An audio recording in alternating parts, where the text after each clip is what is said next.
Good evening, student. Myself, Dhananjay Aswin, Physics Department of US Academy and Institute. Now, this online platform for physics class provided by the US Academy and Institute. तो चलिए शुरू करते हैं। इसके पहले हम लोग जो है लाइट एंड रिफ्लेक्शन को स्टडी कर रहे थे और हमने आपको जो है कुछ टर्म इस चैप्टर से रिलेटेड बताने का प्रयास किया। जैसे for example properties of light क्या होता है, उसके बाद फिर हमने बताया आपको कि लाइट का जो फर्स्ट प्रॉपर्टीज है वो कैसे आपकी लाइफ में एप्लीकेबल है, सेकेंड कैसे है, थर्ड कैसे है, फोर्थ कैसे है, और मोस्ट इंपॉर्टेंट बताया फोटो इलेक्ट्रिक इफेक्ट जो आपके सोलर पैनल में एक कॉन्सेप्ट यूज किया जाता है बाय द आइंस्टीन। उसके बाद हमने आपको ये बताने का प्रयास किया मिरर। फिर मिरर में हमने आपको बताया कि मिरर कैसे क्या बिहेव करता है, कितनी टाइप्स के होते हैं मिरर, टाइप्स ऑफ मिरर, और उसमें हमने बताने का प्रयास किया plane mirror and nature and properties of image form by the plane mirror. ये भी हमने आपको बताने का और सिखाने का प्रयास किया। ओके, और फिर उसके बाद हमने बताया स्फेरिकल मिरर, और स्फेरिकल मिरर में भी हमने कुछ टर्मिनोलॉजी को बताया। Part of spherical mirror, centre of curvature क्या होता है, रेडियस ऑफ कर्वेचर क्या होता है, फोकस क्या होता है, फिर बताने का प्रयास किया पोल क्या होता है। एक टर्मिनोलॉजी, उसमें एक टर्म छूटा था जिसको चलिए बता देते हैं, अपर्चर। अब अपर्चर क्या होता है इसको जानना बहुत जरूरी है। The curvature length of reflecting surface of A spherical mirror. जैसे आपको इस इमेज में दिख रहा है ना, एन दिख रहा है ना। Now this reflecting surface, length of this reflecting surface is called aperture. ये बात हमेशा अपने माइंड में आप रखेंगे कि इस रिफ्लेक्टिंग सरफेस का जो लेंथ होता है, यानी diameter of the spherical mirror, diameter of the spherical mirror is called aperture. फिर हम इसको कंटिन्यू किए। उसके बाद हमने एक और रिलेशन आपको बताया था, मोस्ट इंपॉर्टेंट, ये बताया था relation between focal length and radius of curvature. तो radius of curvature is always 2 times of focal length. ये भी हमने आपको बताने का प्रयास किया। ओके, तो आज हम लोगों का जो टॉपिक है वो क्या है, वो टॉपिक आज हम लोगों का ये है image formation by the spherical mirror. लेकिन इमेज फॉर्मेशन को पढ़ने के लिए जैसे क्या होता है कि position of image corresponding to the position of object different होता है। लेकिन इन सारी चीजों को जानने से पहले एक जो कॉन्सेप्ट बिल्डअप करना है वो ये करना है, जैसे आप जानते हैं हमारे बॉडी, अगर हम अपनी बॉडी का इमेज बनाना चाहते हैं तो हमारी बॉडी से infinite number of raise incident करती है किसी इमेज जो है किसी मिरर पर। उसके बाद हमारा इमेज जो है कंटिन्यूअस बॉडी के रूप में जैसा है वैसे ही उसमें इमेज बनता है। लेकिन बेसिकली हम इस चैप्टर में इमेज फॉर्मेशन में हम लोगों को बस नेचर और कॉन्सेप्ट को समझना है कि इमेज कैसे बनता है। तो हम इनफाइनाइट नंबर ऑफ रेज अगर किसी बॉडी से निकालेंगे और फिर उसको किसी मिरर पर इंसिडेंट कराएंगे तो बहुत ही कॉम्प्लिकेटेड फिगर बन जाता है और उसको समझना मैथमेटिकली थोड़ा सा टफ हो जाता है। इसलिए हम लोग उसको क्या करेंगे कि उसको कैटेगराइज करेंगे कि मिनिमम कितने रेज हो जिससे हम किसी बॉडी के इमेज को डिस्क्राइब कर सके, बना सकें, और उसके नेचर को जान सकें, उसके पोजीशन को जान सकें। क्योंकि हमें ये देखना है कि नेचर क्या होता है, वर्चुअल, इन्वर्टेड, रियल, ये क्या है ये जानने का प्रयास करेंगे। और दूसरा ये कि वो कितने डिस्टेंस पर मिरर से फॉर्म हो रहा है, बन रहा है, ये जानने का प्रयास करेंगे। ठीक है, तो ये जानने के लिए हमें ज्यादा रेज की जरूरत नहीं पड़ती है, हमें बस 2 ही रेज की जरूरत पड़ती है। लेकिन इमेज फॉर्मेशन के लिए 4 रेज अवेलेबल होते हैं। आप उस 4 रेज में, जैसे यहां पे मैं आपको दिखा दूं, representation by the image form bye spherical mirror. आप यहां देख रहे हैं एक रेज यहां पे है प्रिंसिपल एक्सिस के पैरेलल, स्क्रीन में देखिए, स्क्रीन पर देखिए, एक है आपका रेज जो है प्रिंसिपल एक्सिस के पैरेलल है, और वही केस जो आपका कॉन्वेक्स के लिए भी दिखाया गया है। फिर आपका सेकेंड केस आपका आता है when light passes through the focus, ये भी आपको यहां पे दिखाया गया है, नहीं 2 रेज हो गए हमारे पास।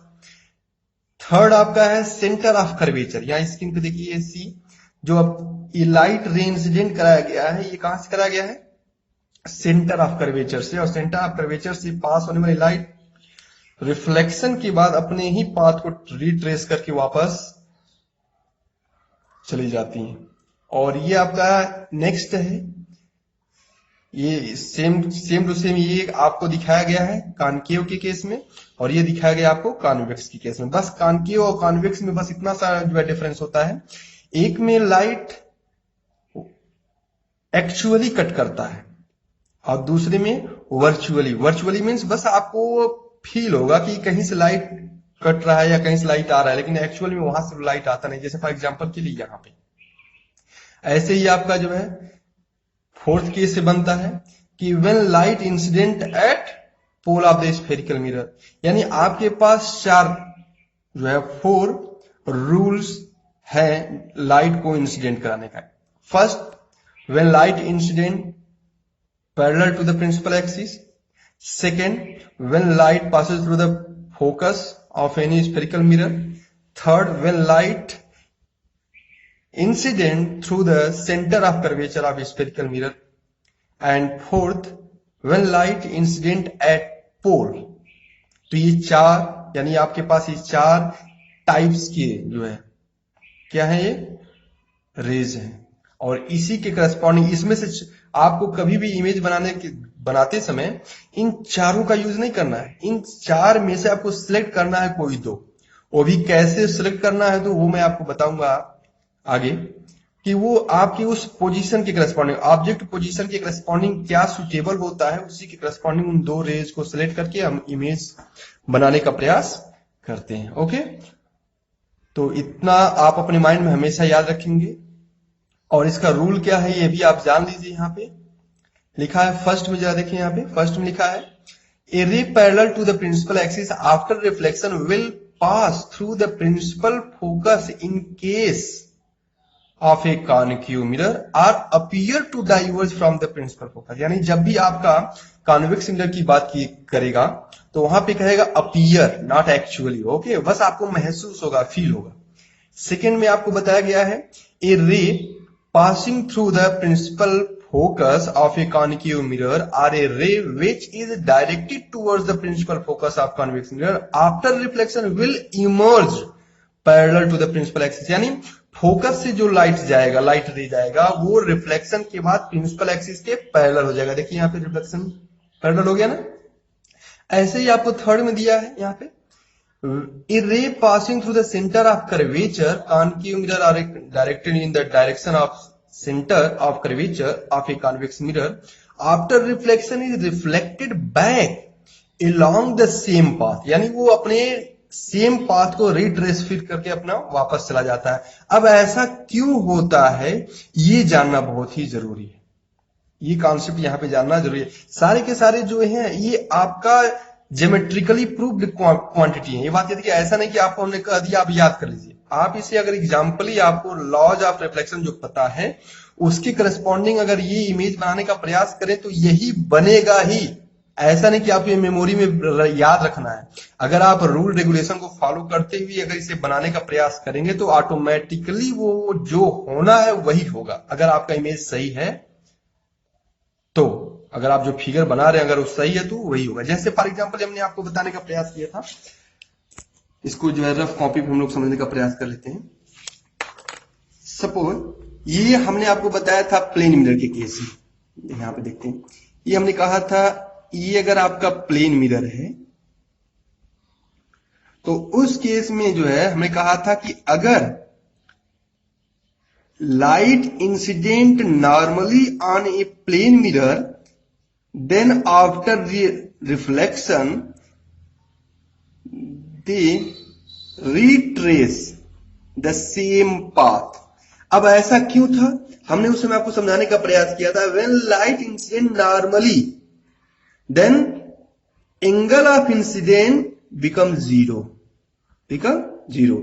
और लॉज ऑफ रिफ्लेक्शन कहता है क्या, कि जब भी लाइट अगर नॉर्मली इंसिडेंट कर रहा है तो जितना एंगल ऑफ इंसिडेंट होगा उतना ही एंगल ऑफ रिफ्लेक्शन होगा। ये बात तो समझ आता है। तो अब आप जानते हैं मैथमेटिक्स में आप सर्कल जो है चैप्टर पढ़ेंगे, उसमें ये कहा जाता है कि जो रेडियस होता है उस सर्कल के सरकमफ्रेंस पर किसी भी पॉइंट को हमेशा नॉर्मल होता है ना।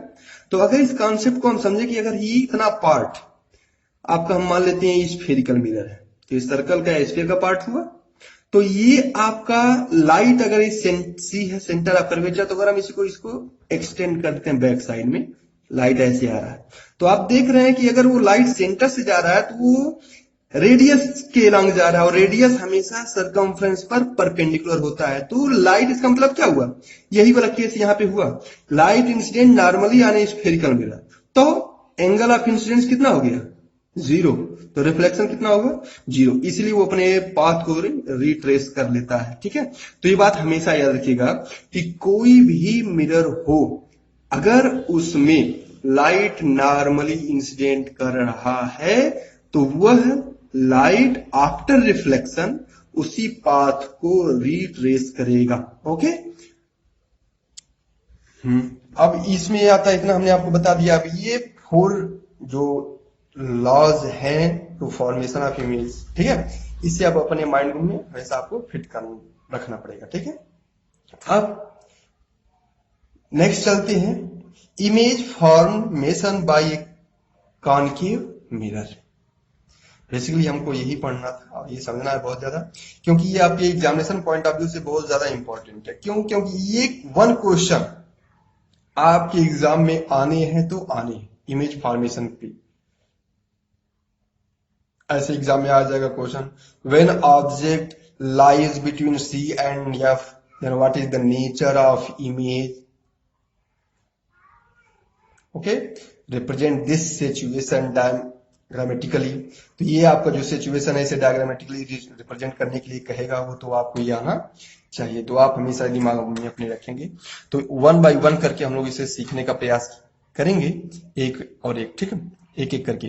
तो अब एक चीज मैं आपको यहाँ पे बता दूं, अगर आपको इस चैप्टर में कोई भी टॉपिक नहीं समझ में आ रहा है या कोई अन्य टॉपिक आप जानना चाहते हैं इस चैप्टर से, इस टॉपिक से रिलेटेड, तो आप कमेंट बॉक्स में जाकर के उस क्वेश्चन को वहां पे पुट कर दीजिए और उसका जवाब आपको नेक्स्ट वीडियो में दे दिया जाएगा। ओके, तो अगर आपको कोई भी टॉपिक डाउटफुल या कोई भी लगता है कि हमें समझ में नहीं आया है तो उस पर आप कमेंट करके कमेंट बॉक्स में पुट कर दीजिए, मैं उसको जो है आपको जवाब अवेलेबल करा दूंगा, उसका जो भी प्रॉपर आंसर होगा उसको अवेलेबल करा दूंगा। ओके, तो अब यहाँ पे आता है image formation by a concave mirror.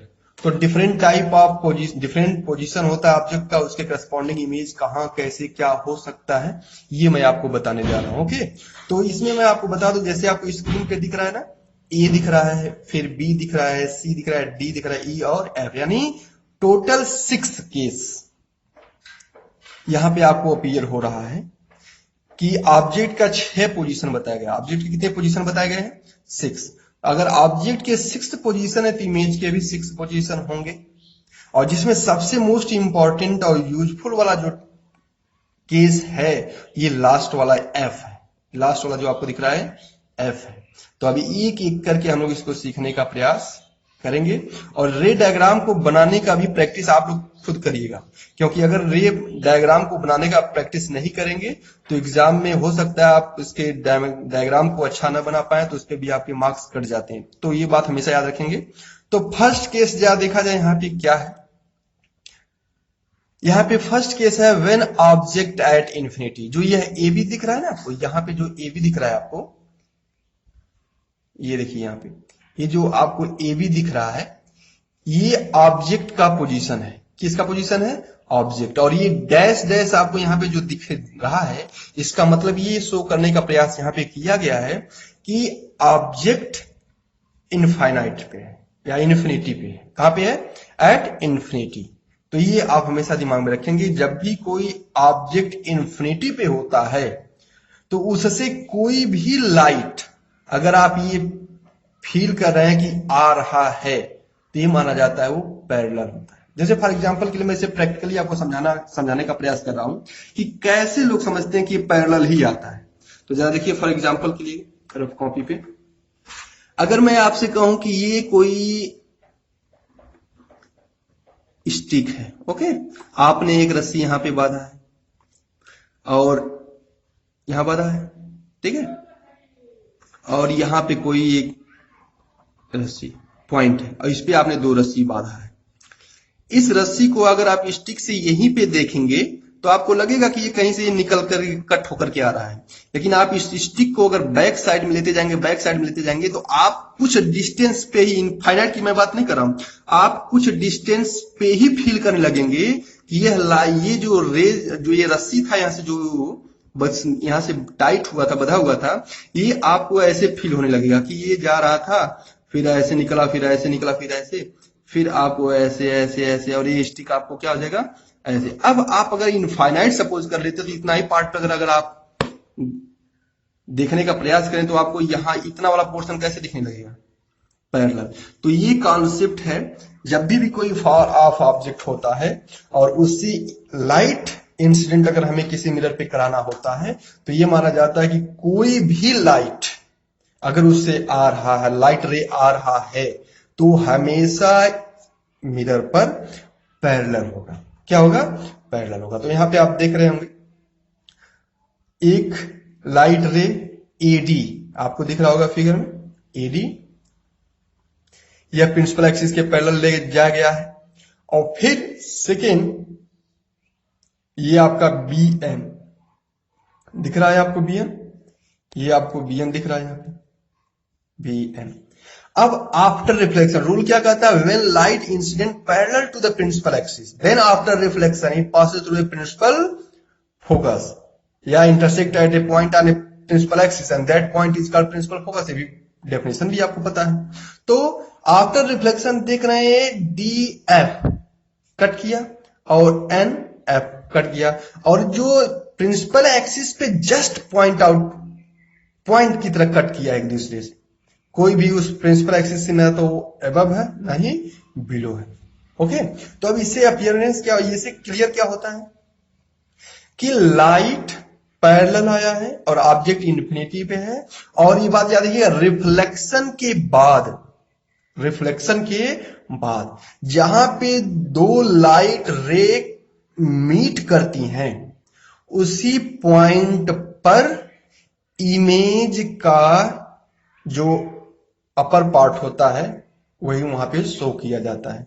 तो इसका मतलब क्या है, आपने कोई भी, देखिए यहाँ पे ए भी बहुत बड़ा है लेकिन उसका इमेज कैसा दिख रहा है आपको, यहाँ पे एफ पर एक पॉइंट की तरह दिख रहा है, यानी when object at infinity then the position of image is at focus and size of image जरा बताइए, पॉइंट साइज। पॉइंट साइज करने का मतलब क्या है, अगर वो एलिफेंट वो हाथी भी रहेगा तब भी आपको लगेगा पॉइंट। जैसे आप जो सिंपल सा देखते हैं एक मिरर आता है जिससे वो कागज को बर्न बच्चे करते हैं, सॉरी लेंस आता है जिससे बच्चे कागज को बर्न करते हैं, तो उसमें आप सन को, ऐसे सन तो छोटा तो है नहीं, सन बहुत बड़ा है, लेकिन आपके कागज पेपर पे वो पॉइंट साइज दिखता है, ठीक दिखता है ना। अब वो सन कितना बड़ा है उससे कोई मतलब नहीं है, लेकिन वहां पे आपको पॉइंट की तरह दिखा सन का इमेज, ठीक है, और लाइट का कंसंट्रेट वहीं हुआ, इसका मतलब इमेज उसका वहीं बन रहा है। तो इसी तरह सेम टू सेम यहाँ पे कॉनकेव मिरर में जो दिखाया गया है, ये आपको फोकस पे, ये जो आपको फोकस दिख रहा है, ये फोकस जो आपको दिख रहा है एफ, इसी पे जो है आपका इमेज बनेगा। नेचर क्या होगा, याद रखिएगा हमेशा जब भी दो लाइट रे एक्चुअली मीट करते हैं तो इमेज हमेशा रियल बनता है। अब यहां पे एक शब्द आ गया, ये रियल इमेज बनता है। रियल इमेज का मतलब क्या होता है, तो रियल इमेज के कॉन्सेप्ट को आपको समझने के लिए स्क्रीन का कॉन्सेप्ट लाना पड़ेगा, यहाँ पे स्क्रीन को लाना पड़ेगा, स्क्रीन। अब स्क्रीन का मतलब क्या है, जिस इमेज को आप स्क्रीन पे फाइंड आउट कर सकते हैं, आप बना सकते हैं। जैसे आपने क्या किया, एक मिरर लगाया और अपने आप को उसे हाथ पे रख दिया, तो हाथ पे आके टिप की तरह, टिप यहाँ पे आपके मिडिल में आकर उसका एक लाइट शैडो बन गया, तो अब वो इमेज आपके स्क्रीन पे बन गया, ठीक है। जैसे मूवी हॉल, जैसे आपका सिनेमा हॉल में होता है ना, वैसे ही सेम टू सेम। तो जब भी किसी ऑब्जेक्ट का इमेज किसी स्क्रीन पर बन जाता है तो उसे रियल इमेज कहते हैं, और अगर नहीं बन पाता है तो उसे वर्चुअल इमेज कहते हैं। जैसे for example in case of plane mirror, plane mirror में क्या था, आप अपने आप को देख रहे हैं, लेकिन अगर कोई कहे कि आप अपने इमेज को टच करिए तो आप वो फील भी नहीं कर सकते हैं कि हम उसे टच कर रहे हैं नहीं कर रहे हैं। और आप देखते हैं क्या, जितने डिस्टेंस पर आपका इमेज है, ऑब्जेक्ट है, उतने ही डिस्टेंस पे इमेज है, लेकिन आपका मिरर कितना होता है, पतला सा होता है, और आप उसके पीछे जाकर देखेंगे तो आपको कुछ भी दिखाई नहीं देगा। इसका मतलब भूत वाली क्वालिटी, ठीक है, यानी भूत वाली क्वालिटी का मतलब वर्चुअल, भूत का मतलब वर्चुअल। ओके, तो ये बात हमेशा अपने माइंड में रखेंगे कि वर्चुअल इमेज का मतलब क्या होता है और रियल इमेज का मतलब क्या होता है। रियल इमेज का मतलब क्या है, दो इमेज विच और आप टेन कहां पे, ऑन स्क्रीन, और जिसको आप टेन नहीं किया जा सकता स्क्रीन, उसे कौन सा इमेज कहते हैं, वर्चुअल कहते हैं। अब सेम कंडीशन हम इसे कॉन्वेक्स मिरर में भी लगा सकते हैं, और यही पोजीशन, यही नेचर सब मिलेगा, बस एक चीज उल्टा हो जाता है। उस केस में जो है आगे आपको मैं डिस्कस करके बताऊंगा वहां पे, क्योंकि अभी तो चल रहा है किसका, कॉनकेव का। ओके, तो चलिए आगे सेकंड देखते हैं। अब ये क्लियर हो गया ना। इमेज फर्स्ट केस के लिए देखिएगा, when object at infinity, when object at infinity, then the position of image at f means focus, highly diminish का मतलब बहुत ही छोटा, and erect, याद रखिएगा, सॉरी इरेक्ट कर दिए, इन्वर्टेड, उल्टा बनेगा। और एक कॉन्सेप्ट और यहां पे समझ लीजिएगा कि जब भी इमेज रियल बनता है, जब भी इमेज रियल बनता है, चाहे वो कॉनकेव लेंस हो और चाहे वो कॉनकेव मिरर हो, हमेशा उल्टा बनता है।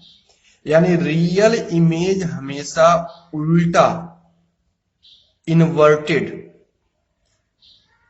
बनता है, और जब भी वर्चुअल इमेज बनेगा तो हमेशा आपका इरेक्ट बनेगा, यानी सीधा बनेगा। ओके, अब चलते हैं सेकेंड केस पे, देखते हैं।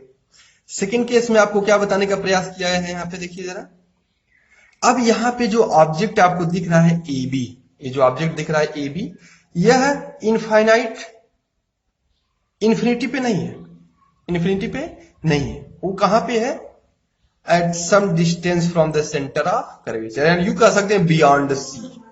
कहां पे कह सकते हैं, बियॉन्ड सी, यानी when object put front of the spherical mirror beyond C, यानी सी के बियॉन्ड, यानी सी के बाहर अगर जो ऑब्जेक्ट रखा है, तो फिर वही केस हमने कहा था कि हमारे पास 4 रेज अवेलेबल है फॉर फॉर्मेशन ऑफ इमेज।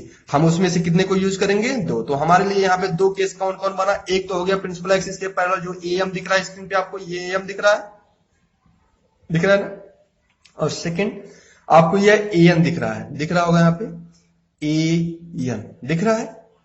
अब एएन अपने पाथ को रिट्रेस किया तो क्लियर है, क्योंकि अभी आपको मैंने बताया कि क्यों रिट्रेस करेगा, वो नॉर्मल होता है।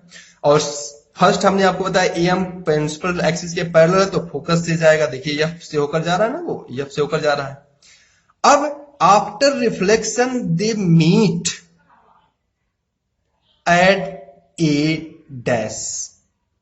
अब देखिएगा यहाँ पे ए आपका प्रिंसिपल एक्सिस के एबव है, और यहां पे ए डैश उसी का जस्ट इमेज प्रिंसिपल एक्सिस के बिलो है। तो अब देखिए ए बी अगर इरेक्ट मानते हैं तो ए डैश बी डैश क्या होगा बताइए, इन्वर्टेड, उल्टा है। ये बात समझे ना। तो अब देखिए जहां पे कट किया दोनों लाइट, वहीं पे वो ए वाला पोर्शन हम बना करके उसको बैक कर दिए और बी डैश को प्रिंसिपल एक्सिस पे बना दिए, ठीक है। तो इसका मतलब क्या है यहाँ पे, when object beyond C in case of concave mirror, then image form between C and F, between C and F कैसा नेचर का होगा, रियल। और जब रियल होगा तो क्या होगा, इरेक्ट की इन्वर्टेड, इन्वर्टेड। इतना आप जान गए, इसे नोट्स में अपने लिखते जाइएगा। ओके, अब यहां पे बात आती है कि साइज क्या होगा। तो आपको इमेज से ही क्लियर हो जा रहा है, द इमेज साइज या the size of image is always smaller than object. यानी जब भी आपका जो है ऑब्जेक्ट बियॉन्ड सी होगा तो उसका इमेज रियल बनेगा, उल्टा बनेगा, ठीक है ना। उल्टा मतलब ना इन्वर्टेड होगा, फिर आपका साइज में क्या होगा, छोटा होगा। इस बात समझ आ गया। अब थर्ड केस पे चलते हैं हम लोग। थर्ड केस में आप देख रहे हैं क्या है यहाँ पे, पहले इन्फिनिटी पे था, फिर वो बियॉन्ड सी हो गया, अब सी पे ही आ गया।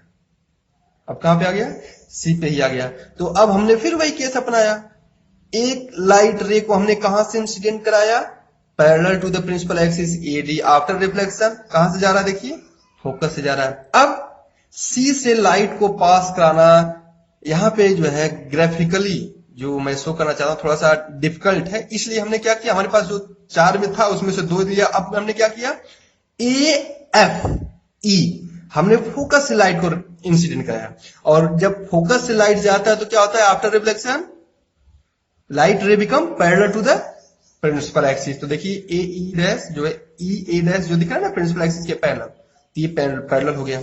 अब इस केस में आपका जो है क्या देखेंगे, हम after reflection light meet, after reflection, यहां पे सॉरी 1 मिनट की वीडियो क्या हो गया देखते हैं।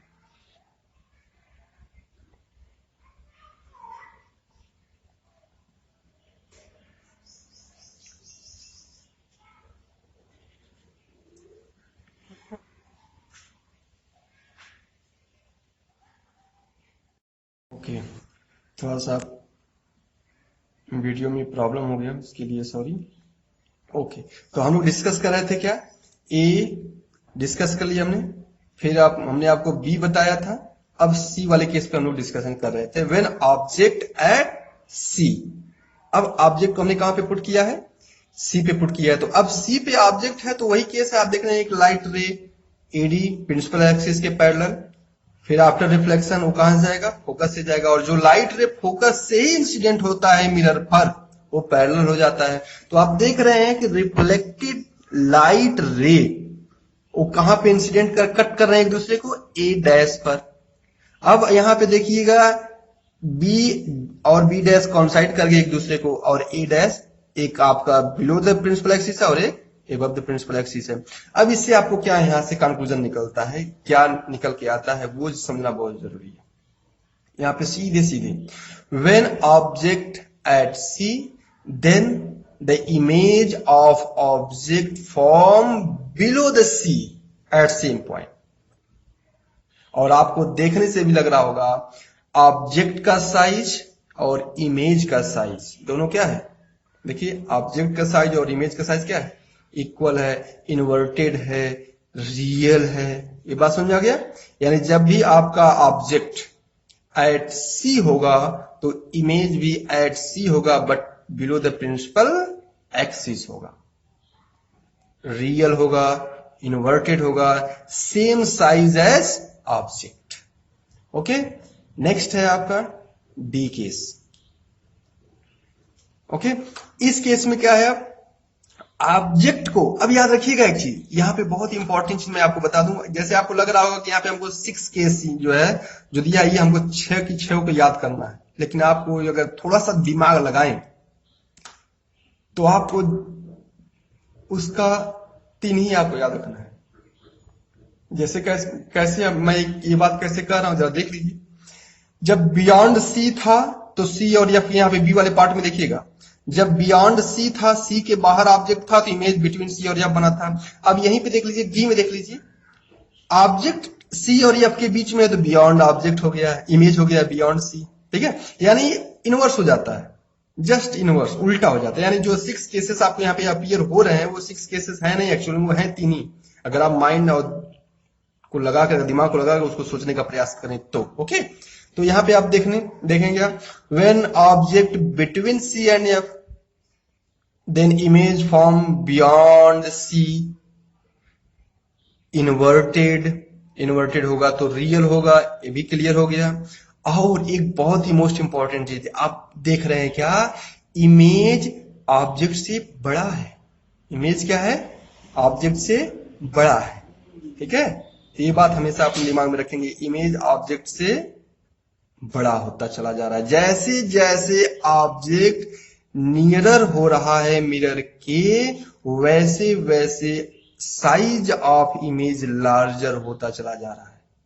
यानी अगर हम किसी स्फेरिकल मिरर के कॉनकेव वाले मिरर में अगर हम उसके नजदीक जाएंगे तो इमेज भी उसका बड़ा होता चला जा रहा है। ओके, तो ये क्लियर हुआ। और यहाँ पे आप देख रहे हैं क्या, एक लाइट AE है, वो आपका प्रिंसिपल एक्सिस से ही C से ट्रेस कर गया, क्योंकि अगर C से अगर AE मिला है तो रेडियस बन जाएगा, रेडियस हमेशा नॉर्मल होता है, नॉर्मली लाइट रे करेगा तो वो आफ्टर रिफ्लेक्शन क्या हो जाएगा, उसी रे को रिट्रेस कर लेगा। और एक अपने प्रिंसिपल एक्सिस के पैरेलल ले गया तो वो फोकस से पास किया, तो ये मीट किए, इंटरसेक्ट किया आफ्टर रिफ्लेक्शन कहां पे, A पर और A डैश पर, वो फिर वही इमेज बन गया आपका। ओके, ऐसे ही आपका ये फोर्थ वाला केस है E, फिफ्थ वाला केस E है, जरा देख लीजिए यहाँ पे, ये तो बहुत ही आसान है। अभी आपने देखा when object at infinity then image at form at focus, but in this case when object at infinity then image form at when object at focus then image form at infinity, just उल्टा होता जा रहा है। ठीक है, अब infinity पे है तो बहुत बड़ा होगा, हाईली लार्ज होगा, अभी कहा ही नहीं चलता कि कितना बड़ा है। ठीक है, बहुत बड़ा बनेगा। पैरेलल देखिए, अब क्यों इंफिनिटी पे कहा गया, क्योंकि आप जानते हैं पैरेलल लाइन का डेफिनेशन क्या होता है, इन मैथमेटिक्स में हमने पढ़ा है, when two lines or more than two lines never intersect to each other then they are called parallel to each other। ये कहा जाता है, एक दूसरे को पैरेलल नहीं कहा जाता ना, सेम टू सेम। वैसे यहाँ पे दोनों लाइट रे कट नहीं करेंगे, और यहाँ पे फिजिक्स में कहा जाता है कि जहां पे दो रिफ्लेक्टिंग रे कट करती हैं वही आपका क्या होता है, इमेज का पोजीशन होता है। लेकिन यहाँ पे कट कर नहीं रही है तो कट करेंगे ना, तो इनफाइनाइट पे कट करेंगे, इनफाइनाइट पे मान लिया गया इमेज बनना है। ओके, ये बात हमेशा याद रखिएगा।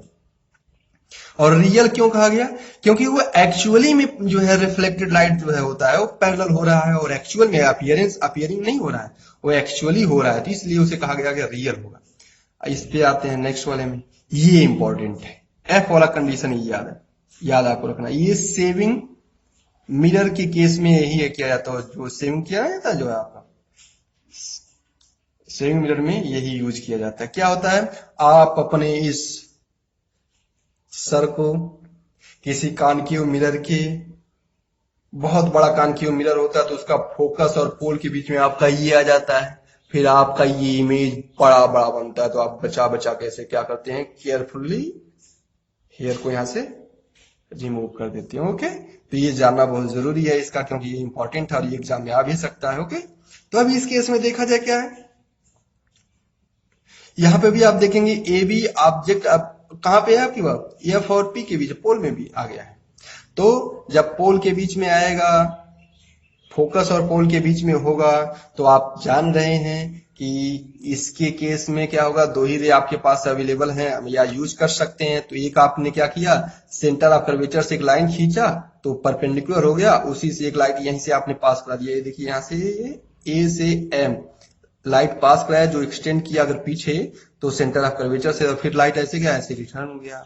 ओके, और एक लाइट आपने क्या किया, डायरेक्टली ऑब्लिकली इंसिडेंट कराया एट पोल, कहां किया, पोल पे। तो यहाँ पे laws of reflection angle I equal to angle R से जो आपने खींचा रे डायग्राम, तो ये हुआ। अब ये पैरेलल नहीं, और ये इस साइड में ये कहीं भी आपको कटता हुआ भी नहीं कर सकते, क्योंकि इन दोनों रे के बीच में डिस्टेंस बढ़ता चला जा रहा है। ओके, तो ये कहीं कट भी नहीं कर सकते हैं, तो अभी कट कर नहीं सकते हैं, लेकिन इमेज हमको दिखाई दे रहा है।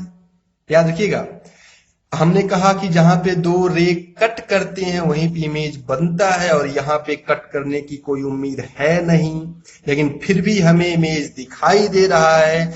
इसलिए ये सपोज कर लिया गया है कि ये दो रिफ्लेक्टेड रे वर्चुअली मीट कर रहे हैं बिहाइंड द मिरर। और उस केस में ऐसा क्यों सपोजिशन लिया गया, क्योंकि ऐसा इसलिए लिया गया क्योंकि इसमें इमेज जो है बड़ा और इरेक्ट था। अब तक उल्टा था, ये क्या था, इरेक्ट था। जैसे इसे मैंने कहा सेविंग मिरर में यही कॉन्सेप्ट होता है, आप अपना जो है सर को ऐसे ले गए, माउथ यहाँ पे है, माउथ उल्टा हो गया तो आप बना पाएंगे, सेविंग कर पाएंगे नहीं ना। तो इसलिए यहाँ पे सीधा होना, सीधे होने का ही यहाँ पे यूज किया जा रहा है, याद रखिएगा, ठीक है।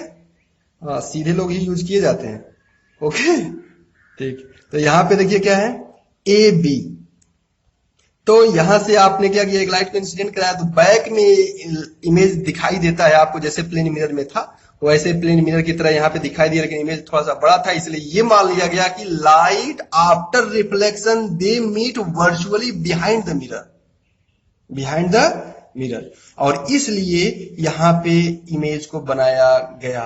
तो ये इमेज बस एक ही ऐसा केस है कान की मिरर के केस में कि इमेज सीधा यानी इरेक्ट वर्चुअल, वर्चुअल मीन्स इसे स्क्रीन पे फाइंड आउट नहीं किया जा सकता, बनाया नहीं जा सकता है, ठीक है। तो ये बात हमेशा अपने माइंड में आप रखेंगे। तो चलिए अब इसके नेक्स्ट टर्म को देखते हैं क्या है, यूज ऑफ कॉनकेव मिरर। ये भी एग्जाम में आपका 1 मार्क्स में ऑब्जेक्टिव टाइप का क्वेश्चन, जो 20 क्वेश्चन आने वाले लगे हैं इस साल से, उसमें आपका एक क्वेश्चन इसमें बन सकता है, वो आप एग्जाम में आपसे पूछ सकता है। तो क्या है, concave mirrors are commonly used in torch, searchlight। अब सर्चलाइट टॉर्च का मतलब क्या है, जैसे देखिए वहां पे मैं आपको रफली यहाँ पे दिखाने का प्रयास कर रहा हूं। आप देखते होंगे किसी भी सर्च टॉर्च का जो फ्रंट होता है ऐसे ही नहीं होता है, यहाँ पे आपका जो है जो भी एलईडी बल्ब होता है यहाँ पे वो लाइट करता है, और यहाँ से इमेज लाइट जो है आपका क्या होता है, ऐसे जाता होगा, फिर ऐसे हो जाता है, फिर ऐसे जाकर ऐसे, यानी यह लाइट को क्या करता है, पैरेलल दे देता है। इसलिए इसे सर्च लाइट का कहीं भी पॉइंट करना होता है तो लाइट चला जाता है पैरेलली, और वहां पे आप पॉइंट होकर उस चीज को आप देख लेते हैं। अगर यही आपका ऐसे होता तो लाइट क्या होता, फैल जाता, आपको दिखाई नहीं देता। ऐसे ही आपको जो मोटर व्हीकल में देखते हैं वहां पे भी यही केस आपको यूज किया जाता है। अब यहाँ पे सर्च लाइट हो गया, फिर आपका यहाँ पे व्हीकल हेडलाइट। जैसे आप टॉर्च की बात कर रहे हैं वैसे आपको वही कॉन्सेप्ट आपको व्हीकल में भी चाहिए, नहीं तो लाइट ऐसे फैल जाएगा, जितना लॉन्ग डिस्टेंस आप देखना चाहते हैं दिखाई नहीं देगा, तो प्रॉब्लम हो जाएगी। ओके, एक्सीडेंट के चांसेस बढ़ जाएंगे। फिर यहाँ पे लिखा गया है क्या, they are often used in shaving mirrors to see the larger image of the face. अभी हमने बताया कि क्यों ऐसा किया जाता है, क्यों सीधा बन जाता है, ठीक है। और फिर एक ही केस होता है, याद रखिएगा, जिसमें इमेज सीधा बनता है। और नेक्स्ट है आपका डेंटिस्ट, जो है किसी भी जो आपके टीथ के जो होता है इमेज लार्जर करके उसको देखने में, उसको क्योर करने में उसको हेल्पफुल करता है। तो ये आपके सारे चीज है आपको बताया गया कॉनकेव मिरर के केस में। ओके, नेक्स्ट है आपका image formation by convex mirror. तो कॉन्वेक्स मिरर में दो ही केस हैं, when object at infinity then image form at focus but virtually erect होगा और smaller than object। ये आपको याद कर लीजिएगा, ये उतना इंपॉर्टेंट नहीं है लेकिन फिर भी आपको नॉलेज के करस्पॉन्ड रखना चाहिए। when object at infinity, तो आप देख रहे हैं लाइट पैरेलल आ रहा है, आफ्टर रिफ्लेक्शन ऐसे ही चला जा रहा है। अब ऐसा जा रहा है ये मत कहिएगा, ये मैथमेटिकली प्रूव्ड है, ठीक है। तो यहाँ पे after reflection they meet at F, तो यहाँ पे एफ पे बना तो ऑब्जेक्ट का इमेज जब भी यह फोकस पे बनता है इमेज तो हाईली डिमिनिश होता है और ये हमेशा सीधा होता है, ये बात याद रखिएगा, एट इन्फिनिटी। फिर यहाँ पे सेकेंड केस है at a finite distance, not infinite, at a finite distance in case of convex mirror not concave, याद रखिएगा। तो इस केस में जब भी फाइनाइट होगा, कहीं भी रहे, 10 मीटर, 20 मीटर, 50 मीटर, 100 मीटर, जो भी रहे, कहीं भी रहेगा, बस फाइनाइट डिस्टेंस रहे, तो उसका इमेज कॉन्वेक्स मिरर के केस में पोल और फोकस के बीच में ही बनता है। ये बात हमेशा याद रखिएगा। और यहाँ पे देखिएगा रे डायग्राम को बहुत अच्छे से आपको यहाँ पे समझाने का प्रयास किया है। नाउ दिस सी से जो आप वर्चुअली देखेगा, नॉर्मल खींचा, आई और आर किया है, तो एकदम लॉजिक के साथ ही, मैथमेटिकल एक्सप्रेशन के साथ ही जो है आपको, और मैथमेटिकली प्रूव ये चीजें हैं, ये बात रखिएगा, ऐसे ओरली नहीं बताई जा रही है कि बस बन जाता है। आप अगर लॉज ऑफ रिफ्लेक्शन को जितना एंगल ऑफ इंसिडेंट, जितना एंगल ऑफ रिफ्लेक्शन है बनाते चलेंगे, तो एक्चुअली में जहां उसे कट करना चाहिए एक्चुअली और वर्चुअली, वहीं पे कट करेंगे। ओके, चलिए अब यहां पे देखा जाए एक चीज, तो ये दो केस आप याद रखेंगे, ठीक है। सेकंड है आपका यहाँ पे देखेंगे यूज ऑफ कॉन्वेक्स मिरर। तो इसका सबसे जो है ज्यादा यूज होता है, आपका देखते होंगे जो है रियर व्यू, किसी भी बाइक में आप किसी भी व्हीकल में देखते होंगे बगल में ड्राइवर के बगल में क्या लिखा है, ऐसे एक मिरर बना होता है, उसमें पीछे जो गाड़ियां आ रही हैं उसे देखने के लिए उसे रियर व्यू कहा जाता है। ठीक है, व्यू इमेज का जो है मिरर कहा जाता है। ठीक है, अब इसका कॉन्सेप्ट क्या है, मैं यहाँ पे एक बहुत ही इंटरेस्टिंग फैक्ट है उसको आपको मैं बताने का प्रयास करूंगा। क्यों यहाँ पे जो है कॉन्वेक्स मिरर यूज किया गया, क्यों कॉनकेव मिरर यूज नहीं किया गया? हमने आपको अभी बताया, जस्ट अभी आपको बताया कि कॉनकेव मिरर में इमेज 5 केसेस में उल्टा बनते हैं और 1 केस में सीधा बनता है। और कब? जब वो ऑब्जेक्ट P और F के बीच में होता है। ये तो आपको हमने बताया अभी।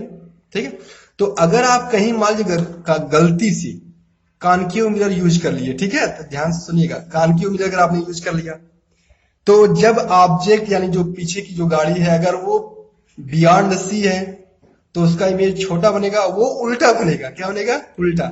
और अचानक उसने स्पीड बढ़ाया और वो आपके रियर व्यू जो आपने लगाया है कॉनकेव मिरर, याद रखिएगा कॉनकेव की मैं बात बता रहा हूं, और वो ऑब्जेक्ट अचानक आ गया पोप और फोकस के बीच में, जस्ट उसका इमेज क्या हो जाएगा?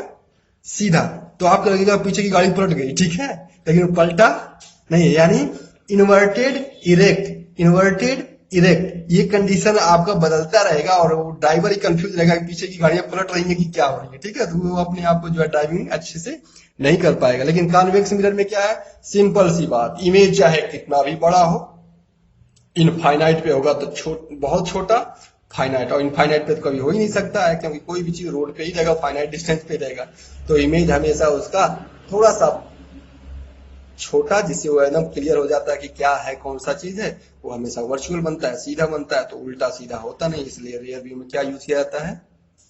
Convex mirror. ये बात हमेशा याद रखिएगा। और दूसरा, आपको स्ट्रीट लैंप होता है, जो कॉलोनी में स्ट्रीट लैंप होता है, वहां पे भी ये कॉन्वेक्स मिरर ही यूज किया जाता है, क्योंकि वहां पे ऐसा फोकस नहीं करना है किसी के होम पर डायरेक्ट फोकस करना, उसको तो पूरे स्ट्रीट में लाइट को डिस्ट्रीब्यूट करना होता है, इसलिए वहां पे कॉन्वेक्स मिरर लगाकर उस लाइट को डिस्ट्रीब्यूट किया जाता है। ओके, यहाँ पे कुछ क्वेश्चन है एग्जाम से रिलेटेड जो आप में आ सकते हैं। क्या है? Define the principal focus of concave mirror. बहुत सिंपल है। The radius of curvature of a spherical mirror is 20. Radius of curvature is 20 centimetre. तो 20 सेंटीमीटर का रेडियस ऑफ कर्वेचर, तो half of the focal length होता है radius curvature, तो 10 centimetre का आसान चीज है। Name a mirror that can give a erect and large image of an object. यहाँ पे बहुत अच्छा है क्वेश्चन है, याद रखिएगा। यहाँ पे आप जानते हैं कि कॉन्वेक्स मिरर में हमेशा इमेज क्या बनता है? सीधा बनता है, लेकिन छोटा बनता है। लेकिन यहाँ पे लिखा है enlarge image of an object. तो इनलार्ज बनने के लिए कौन सा मिरर चाहिए? कॉनकेव मिरर चाहिए, जिसमें आप सेविंग मिरर जिसे यूज करते हैं ना, वो वाला यहाँ पे कह रहा है। अब यहाँ लिखा है why do we prefer a convex mirror as a rear view mirror in a vehicle. तो आप ये कह सकते हैं वाइड रेंज होता है इसका व्यू, वाइड रेंज जो होता है कॉन्वेक्स मिरर का वाइड होता है और उल्टा सीधे की कोई प्रॉब्लम नहीं होती है। अभी जस्ट हमने आपको समझाया, उसका जवाब ये है। यानी 1 2 3 4 5 क्वेश्चन का आंसर भी आपको मिल गया। आप इसे अपने नोट्स में बना सकते हैं, लिख सकते हैं। ठीक है, तो आज के लिए बस इतना ही। घर पे रहिए, स्वस्थ रहिए और टाइम का यूज किए और पढ़ते रहिए। थैंक यू आज के लिए।